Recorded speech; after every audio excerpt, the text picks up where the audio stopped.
Sveiki, malonus mūsų kanalo Opozicijos televizija žiūrovai. Savaitė eina į pabaigą, na ir studijoje aš Kęstutis Skrebys su savo savaitės įvykio analize. Mėly žiūrovai, susiraskite mygtuką su nykščiu pakeltų į viršų, paspauskite jį, pasidalinkite mūsų laidą, parašykite komentarą pokalbių kambaryje, kuris yra YouTube kanale žemiau laidos įrašo. Na ir be jokios abejonės rekomenduoju užsiprenumeruoti Opozicijos televizijos kanalą.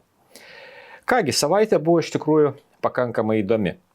Ir turbūt jau ne vieną kartą aš taip dariau, pradėsiu nuo praėjusio savaitgalio įvykių. O tie įvykiai buvo irgi gana svarbus. Tai visų pirma, sekmadienį vyko valdančiosios partijos Tėvynės sąjungos Lietuvos krikščionių demokratų suvažiavimas. Tačiau šį kartą suvažiavimas iš tikrųjų buvo toks, ne visiškai eilinis, susidėjo iš dviejų dalių. Ir tos dvi dalys jos vertos atskiro komentaro. Tai šeštadienį vyko uždara suvažiavimo dalis, pavadinkim ją taip. Ir jinai buvo skirta tam, kad Vytautas Landsbergis, dar žinomas kaip valstybės vadovas, išsikalbėtų niekam negirdint uždarame rate. Nes, nežinau kodėl, matomai dėl to, kad jau Vytauto Landsbergio kai kurios intencijos iš tikrųjų kompromituoja valdančiąją partiją. Užtenka paskaityti jo perliukus Facebook'e, kuris eilėmis kartais parašo. Taigi, buvo sušauktas uždaras posėdis, toks kaip įžanga į suvažiavimą, tam, kad ponas Landsbergis galėtų pasakyti, ką galvoja, bet to nežinotų nei žurnalistai, nei kokia nors pašalinė ausis neišgirstų. Tai toks įdomus labai sprendimas. Bet ponas Landsbergis parašė laišką partijos nariam, kuris, be jokios abejonės, sunku išlaikyti paslapty tokius dalykus, jis į viešumą savaime suprantama, kad pateko, nutekėjo, čia jau kaip pasakysi, taip nepagadinsi. Ir kągi, tame laiške uždaram susiėjimui Tėvynės sąjungos Lietuvos krikščionių demokratų teigia Vytautas Landsbergis. Jisai teigia, kad vis dėlto reikėtų, kad suvažiavimas būtų tapatybinis, ideologinis, etinis, kvietė partiją susilaikyti nuo savigyros, kvietė nesivadovauti rinkimuose tik politechnologijomis, nesigirti per daug, netgi buvo pasakyta tokia frazė laiške, kad nemanykim, kad esam vieninteliai protingiausi, kvietė nuoširdžiai atsižvelgti į susirūpinusių žmonių nuomonę, kuriems rūpi Lietuva. Toks atrodo, kad jisai laišką rašytų ne Tėvynės sąjungai Lietuvos krikščionių demokratam, o kažkam kitam. Be jokios abejonės dėmesio sulaukė ir kai kurie oponentai, tai konkrečiai buvo įvardintas Remigijus Žemaitaitis, kuris buvo išvadintas antisemitų, fašistų ir panašiai. Dar viena Vytauto Landsbergio citata iš laiško: negražbiliaukim ir nesigirkim, geri darbai valstybei patys kalbės. Aš tų gerų darbų per šią kadenciją praktiškai nemačiau. Dar jisai siūlė, prisipažinkim, kad kur klydome, būkime atviresni aplinkiniams žmonėms ir tarpusavy tiesus. Nežadėkim, kad kažkokiais dar būsim, o tiesiog būsim. Aišku, buvo prisiminti ir, kaip jisai įvardijo, fašistai, komuna, apsimetę patriotai, antiskiepininkai, antistambulininkai, visas Putino laukiamasis kambarys. Kitaip sakant, sena gera šunauja, kaip jis vadina visus kitus jam nepritarančius Lietuvos žmonės. O sekmadienį vyko oficialioji dalis. Gabrielius Landsbergis iš Kijevo vaizdo ryšiu sudaužytos rusų technikos fone. Irgi įdomus niuansas, partijos pirmininkas nedalyvauja partijos suvažiavime, kuris vyksta prieš pat rinkimus. Dar drįsiu paklausti, ar buvo atsižvelgta, kaip jūs manote, į šitą senojo Landsbergio laišką vykusiame sekmadienį suvažiavime. Be jokios abejonės, kad nebuvo. Kokiagi yra Gabrieliaus iš Kijevo pasakytos kalbos esmė? Jis pasako, kad dažnai sutinkantis besistebinčių, kaip toks asmuo kaip Vladimiras Putinas galėjo atsirasti Europoje. Diktatoriai negimsta vakuume, jie iškyla tinkamoje terpėje, kuri juos toleruoja. Čia tokia jau aliuzija į dabartinę Lietuvą. Tas pats galioja ir valstybėms, kurios jei nesuskumba prisitaikyti prie besikeičiančios realybės, palieka dalis gyventojų be lūkesčius atitinkančios ateities jiems ar vaikams perspektyvos.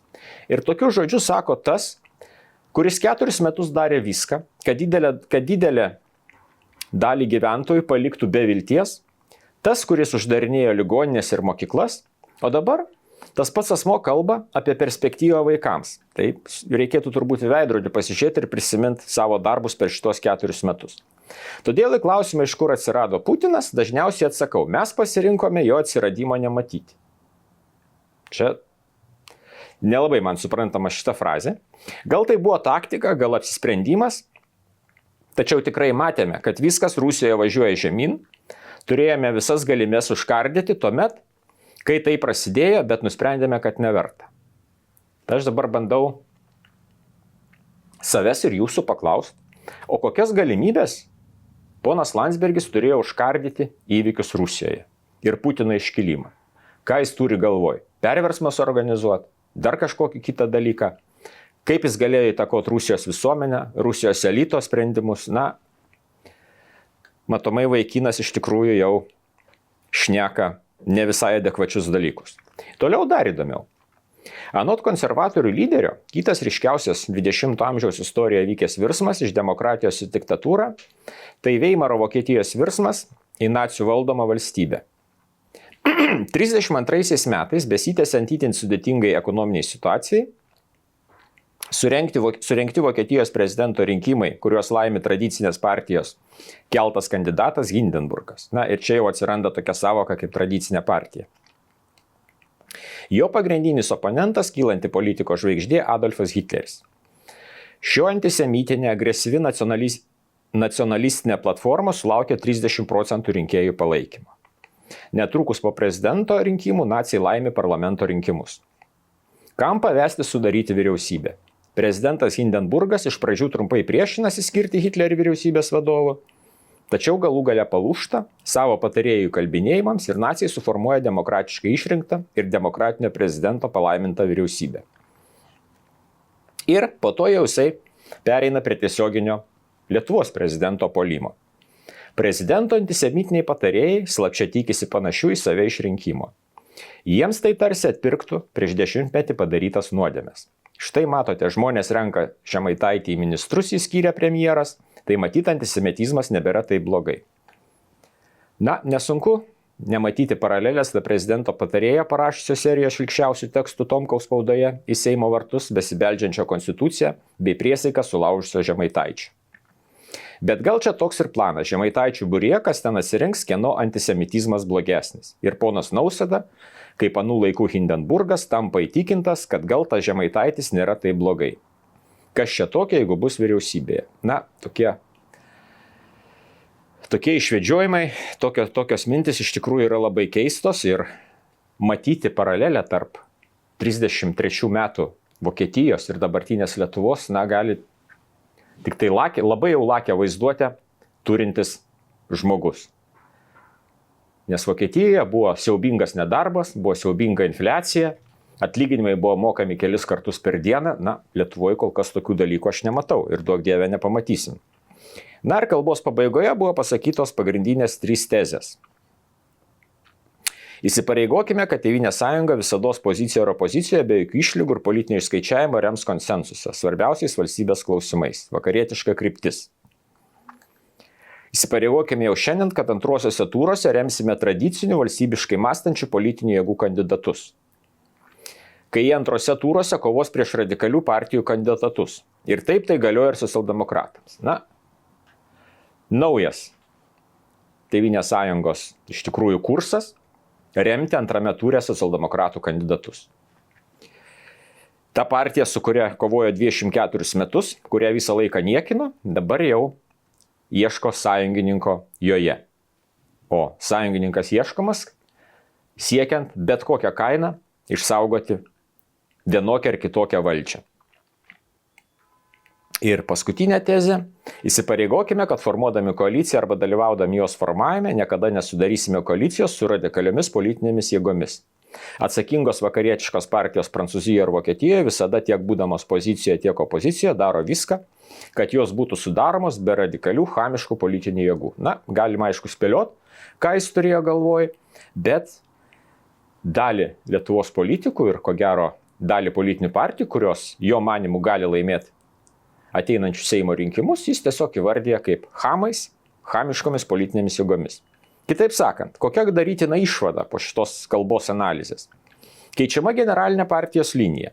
Nuo Rusijos sustabdymo pereinama prie kovos su fašizmu. Ir aš tai dabar galvoju, o su kuo ten Putinas kovoja Ukrainoje? Ne su fašizmu kartais? Vėlgi, mėgdžiojama Rusija Lietuvoje ir tą daro, dėja, Tėvynės sąjunga, Lietuvos krikščionys demokratai. Ruošiamasi naujos valdžios atakai po rinkimų. Bet kokia kaina norima likti valdžioje, pasitelkiant amžinus oponentus socialdemokratus. Kaip tai paaiškinti savo rinkėjams? Ogi fašizmas ateina, tėvynė pavojuje. Savaitgalį pasirodė ir pono Landsbergio, užsienio reikalų ministerijos kanclerės Ingos Černiuk interviu. Politikė jau paskirta Ignalinos atominės elektrinės korporatyvinių reikalų direktorė. Tai paliekant užsienio reikalų ministeriją, reikės pjaut prezidentūros pusėn. Taip sakant, buvusi Landsbergio dešinioji ranka užsienio reikalų ministerijoje, jinai išreiškia daugybę priekaištų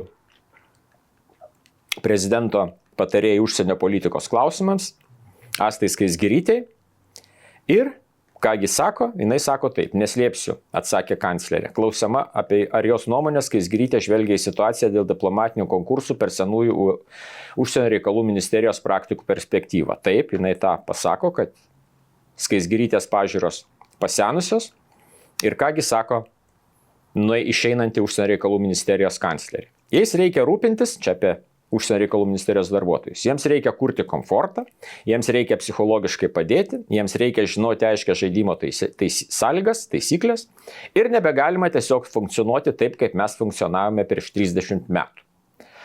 Na kągi, ko gero iš tikrųjų taip. Prieš 30 metų sekretorės žaibiškai netapdavo tašė ir pažeidžiant nustatytą tvarką nevykdavo į Jungtines Amerikos valstijas.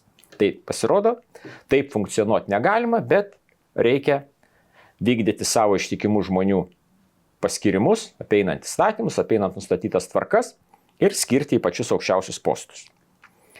Tai konfliktas su prezidentu Tėvynės sąjunga tęsia konfliktą su Respublikos prezidentu. Bet pereikime prie kitos temos. Lietuvos įtakingiausiai. Ir štai dabar jūs savo ekraną matote pirmąją skaidrę. Paskelbti buvo įtakingiausi Lietuvos valstybės tarnautojai. Ir kokį mes matome vaizdą?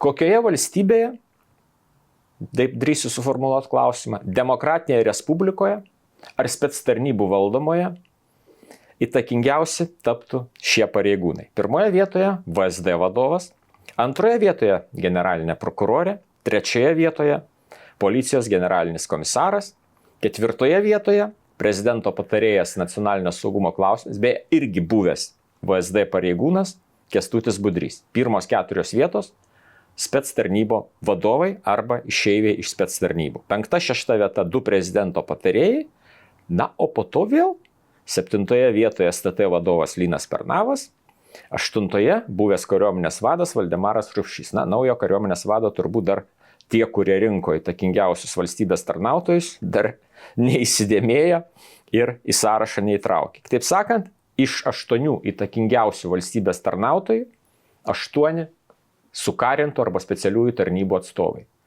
Ir tai yra, nežinau, reikia sakyti demokratinė Lietuva, bet ne karinės chuntos valdoma Čilė ar ta pati Rusija, kuri taip yra pastoviai kritikuojama mūsų kai kurių politikų. Bet kada pasižiūri tai, kas yra įtakingiausi Lietuvoje, valstybės tarnautojai, tai kažkodėl tai galvoji, kad toks pareigybių sąrašas galėtų būti iš tikrųjų toj pačioj Rusijoje arba chuntos valdytoje Čilėje. Deja, yra kaip yra. Ir kitas klausimas, kurį taipogi norėčiau pakomentuoti, tai buvo pagaliau paskelbta Europos komisijos sutartis. Antradienį Europos komisijos pirmininkė Ursula von der Leyen pristatė naująją sudėtį. Na ir Lietuvos nominuotam europarlamentarui, dabar jau ko gero būsimam Europos komisarui Andriui Kubiliui skirtas gynybos ir kosmoso portfelis. Na, kai kas labai džiaugiasi, aš šiek tiek vėliau pasakysiu, vėlgi dar norėčiau pasakyti mintį, kad nepavyko Ursulai von der Leyen pasiekti, kad 50% komisijos narių sudarytų moteris. Proporcija yra tokia: 40% moterų, 60% vyrų. Na, tiesiog rodo, kad nepasidavė Europos šalių vyriausybės Europos komisijos pirmininkės reikalavimui skirti į komisiją vieną vyrą ir vieną moterį, kad jinai galėtų pasirinkti. Jeigu plačiau pakomentuot tą portfelį, kurį gavo Andrius Kubilius, tai ne vienas apžvalgininkas yra išsireiškęs taip, kad gynybos ir kosmoso portfelis yra vaikiška dėlionė ir dar be pusės detalių ir be biudžeto. Ir dar reiktų įvertinti, kad Suomijos atstovė komisijos vicepirmininkė Hena Virkunen valdo štai tokį portfelį: technologinis suverenumas, saugumas ir demokratija. Tai saugumas, kitaip sakant gynyba, dar yra ir Ursulos von der Leyen pavaduotojas, vienos iš pavaduotojų kompetencija. Tai Kubiliaus įtaka komisijoje nemanau, kad bus labai didelė, jo labiau, kad, kaip jau minėjau, tai yra naujas portfelis, nėra suformuoto biudžeto ir nemanau, kad daugelis Europos šalių būtų linkusios gynybos klausimus perduoti Europos komisijai, nes dabar tai yra šalių narių kompetencija. Bet yra viena ir puikia naujiena šią savaitę. Prezidentas Gitanas Nausėda pradeda įgyvendinti Lietuvos valstiečių ir Žaliųjų sąjungos rinkiminę programą. Kodėl aš taip sakau? Nes prezidentas pasiūlė steigti naują ministeriją. Mums tikslinga apsvarstyti idėją ministerijos, kurios pagrindinis tikslas būtų nacionalinės regioninės politikos formavimas, regioninių tarybų ir savivaldos savarankiškumo didinimas ir, kas ypač svarbu, nacionalinio lygmens koordinavimas tarp ministerijų. Taip sakant, prezidentas tiesiai šviesiai įvardijo, kad šalyje turėtų būti steigta regionų ministerija. Ir tai yra tiesiog praktiškai pacitavimas Lietuvos valstiečių ir Žaliųjų sąjungos rinkiminės programos, kurioje buvo labai aiškiai pasakyta, kad bus steigiamas regionų reikalų departamentas vidaus reikalų ministerijoje, o tuo pačiu ir svarstomas kartu su savivaldybėmis regionų ministerijos steigimas. Regionų ministerija galėtų ne tik perimti funkcijas iš dabartinės vidaus reikalų ministerijos, taip pat kitų ministerijų, bet ir užtikrinti, kad nacionalinė politika geriau atitiktų regioninės politikos tikslus ir vietos gyventojų lūkesčius.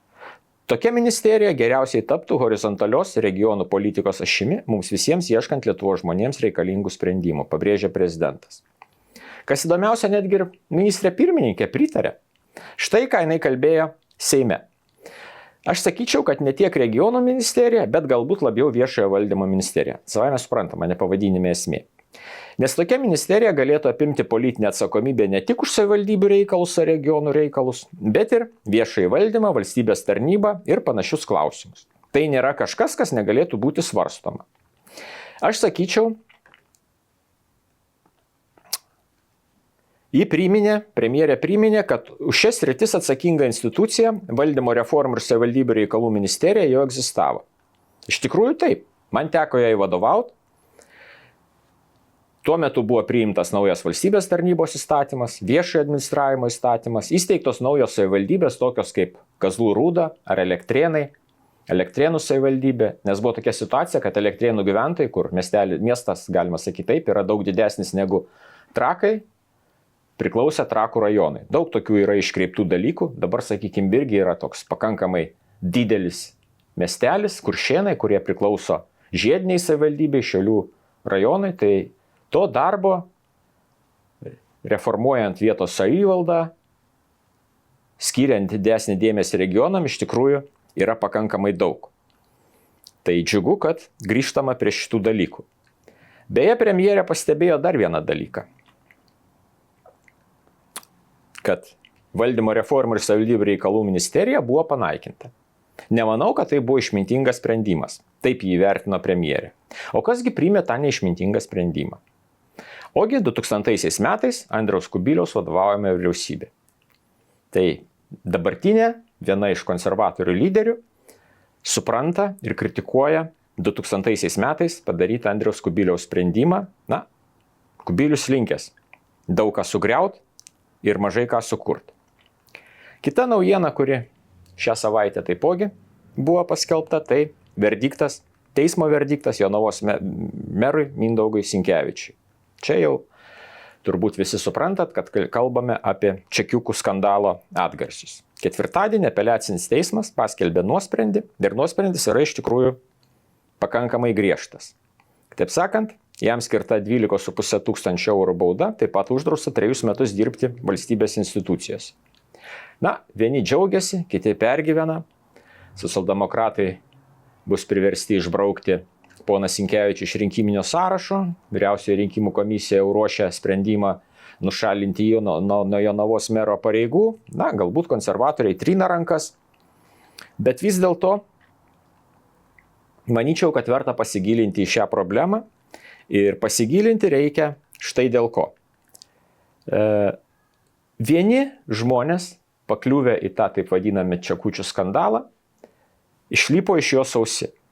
Kitiems reikėjo grąžinti pinigus. Tretiem yra iškeltos baudžiamosios bylos ir, kaip ir pono Sinkevičiaus atveju, yra priimtas štai toks teismo sprendimas. Ir kas yra keista ir ko gero nėra labai jau teisinga, tai būtent tai, kad dėl labai panašių veikų, labai panašios veiklos, labai panašaus piktnaudžiavimo yra priimami visiškai skirtingi sprendimai. Ir vieni asmenys yra nubaudžiami, kitigi išlipa sausi iš vandens. Juk štai, sakykime, paprastas pavyzdys. Kauno miestas. Kada meras buvo konservatorius ponas Kupčinskas, buvo nustatytas toks atvejis, kad nereikia pateikti jokių dokumentų prie savo ataskaitos. Kitaip sakant, tų dokumentų, kuriuos, kaip jau teismas pasakė, klastojo ponas Sinkevičius, kauniečiam, Kauno miesto tarybos nariams, jų iš viso pateikti nereikėjo. Tiesiog viskas buvo rašoma iš lubų. Šitie asmenys išlipa sausi iš vandens, o štai buvusiam Jonavos merui skiriama bauda ir uždraudžiama eiti pareigas 3 metus. Ir šitoj vietoj, vėlgi galima išvelgti net ir rinkėjų konstitucinės teisės pažeidimą, nes žmonės už jį balsavo, žmonės turėtų ir atšaukti.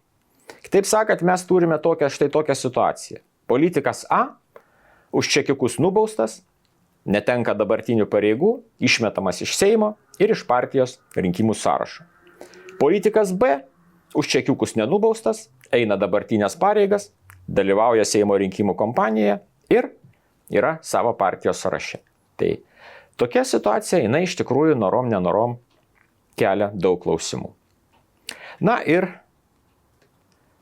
paskutinė laidos tema, kurią norėčiau panagrinėti šiek tiek giliau, nes iš tikrųjų kai kurie faktai šokiruoja, manau ir jums jie atrodys pakankamai keisti, tai būtent migracija. Pirmadienį didžiuosiuose debatuose transliuotose per TV3 televiziją premjerė Šimonytė, atsakydama oponentams, jinai tiesiog isteriškai išrėkė. Migrantai atvažiuoja dirbti.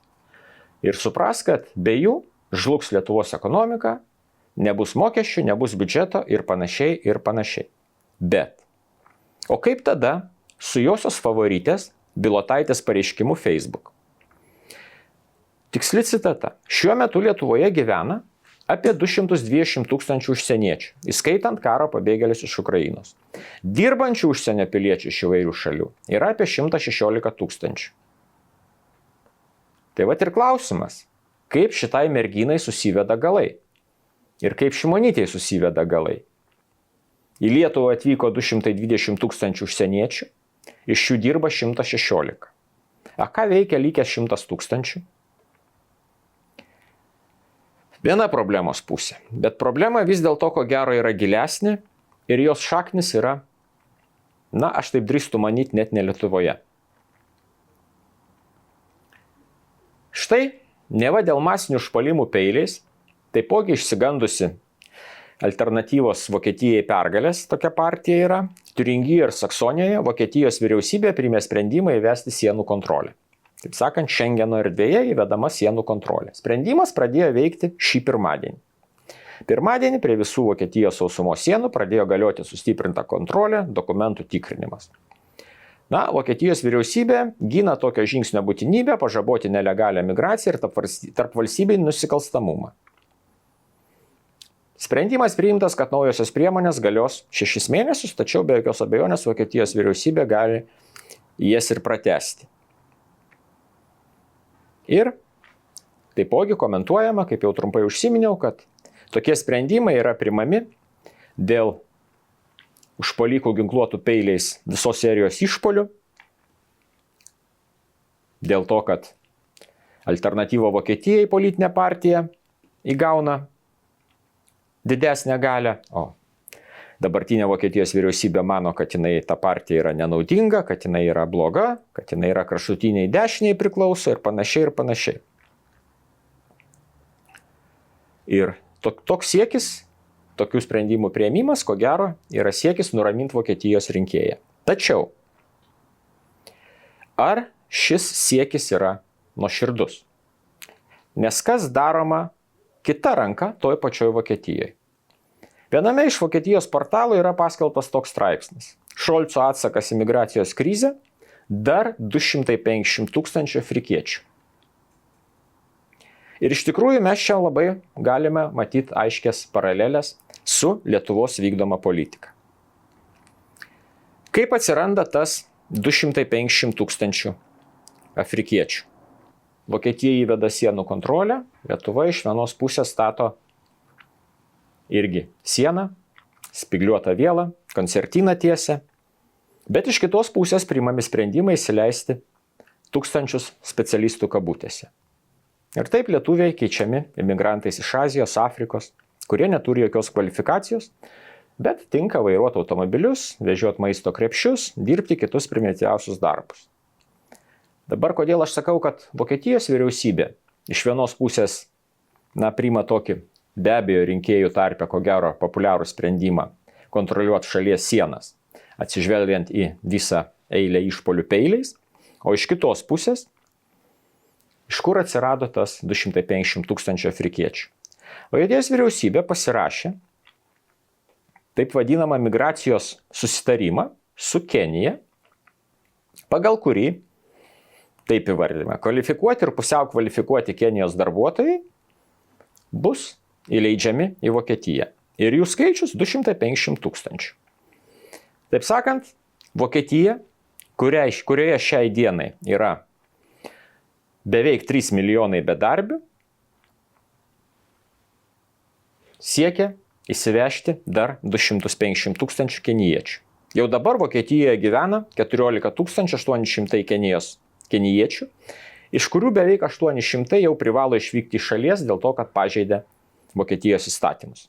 Dabar Vokietija planuoja įsivežti 17 kartų daugiau. Įsileidus 250 000 galima tik tai nuspėti, kiek bus po to įsivežta šeimos narių. Vokietijos portale paskelbtame straipsnė taipogi teigiama, kad didelis klausimas, ar atvykstantys žmonės bus iš tikrųjų kvalifikuoti darbuotojai. Kas patikrins? Vokietija neturi jokių mechanizmų, kaip veiksmingai nustatyti imigrantų kvalifikaciją. To nedaro net dėl atvykstančiųjų tapatybės, o taip pat garsėja visame pasaulyje, kad įsileidžia visus, kurie čia atvyksta, ar prieėję prie sienos ištaria magišką žodį prieglobstis. Su padėtimi Afrikoje susipažinę ekspertai jau seniai perspėjo, kad Kenijos vyriausybė yra suinteresuota pagaliau evakuoti 2 savo pabėgėlių stovyklas - Dadabą, kur gyvena Na, tas pats skaičius - 250 tūkstančių somaliečių ir Kakuma, kur apgyvendinta 100 tūkstančių sudaniečių. Tai Kenijos problemą, ko gero, padės išspręsti Vokietija. O tokių sprendimų tikslas, na, aš drįstu pasakyti iš tikrųjų, visiems laikams pakeisti Vokietijos nacionalinę sudėtį. Analogiškas susitarimas šią savaitę pasirašytas su Uzbekistanu. Ta padarė Vokietijos kancleris. Irgi, tik tai neturiu duomenų, koks sutartas uzbekų skaičius, kurie irgi legaliai galės įvažiuoti į Vokietiją. Ir aš dabar keliu tokį klausimą. Ar jums dar neatsibodo pasakos apie kvalifikuotus specialistus? Mano galva, Europa tiesiog nuosekliai naikinama. Na ir tos pasakos apie gydytojus ir inžinierius iš Sirijos, kurias mes visi girdim nuo 2015 metų, jos iš tikrųjų, na, neišlaiko absoliučiai jokios kritikos. Ko gero, tiek Vokietijos vyriausybės, tiek, aš drįstu taip sakyti, ir dabartinės Lietuvos vyriausybės tikslas negrįžtamai pakeisti, neatpažįstamai pakeisti nacionalinę sudėtį abiejose valstybėse. Ir nemanau, kad tokie sutapimai Vokietijoje, Lietuvoje, jie yra visiškai atsitiktiniai. Štai, dinamika migracijos į Lietuvą. Iki 2020 Lietuvoje iš viso buvo 58 tūkstančiai užsieniečių. Nuo tada Šimonytės valdžia sugebėjo 4 kartus padidinti šį skaičių iki daugiau nei 220 tūkstančių. Vien 23 metais į Lietuvą buvo atvežta 67 tūkstančiai. Dabartinė valdžia įvedė metinę 40 tūkstančių migrantų kvotą, su kuria pagal dabartinius migracijos tempus 500 000 migrantų į Lietuvą atvyks per 7 metus. 21 metais dabartinė vyriausybė, siekdama skatinti imigraciją, pritaikė kompleksą priemonių. Išmokas darbdaviams, kurie priima migrantus, išmokas atvykstantiems migrantams, supaprastintas procedūras ir taip toliau. Viena esminių priemonių buvo vadinamųjų išorės paslaugų centrų sukūrimas 34 šalyse už ES ribų. Mažiausiai 3 metus šie centrai teikia itin palengvintas dokumentų tvarkymo atvykti dirbti į Lietuvą paslaugas. Ir štai dabar, kokiose šalyse buvo įsteigti šitie centrai? Albanija, Azerbaidžanas, Indija, Jordanija, Kazachstanas, Kirgizija, Libanas, Malaizija, Nepalas, Filipinai, Šri Lanka, Tadžikistanas, Uzbekistanas, Venesuela. Tai iš tikrųjų tos šalis yra artimos mums savo mentalitetu, savo religiją ir panašiai ir panašiai. Na, dabar jau skelbiama, kad uždaromi 4 centrai Nepale, Libane, Jordanijoje ir Šri Lankoje.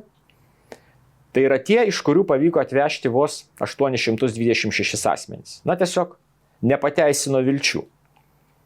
Ir mano galva, kad tokie centrai, jie tiesiog yra sukurti migrantų verbavimui ir Lietuvos visuomenės pakeitimui visiškai kita nacionalinė sudėtimi.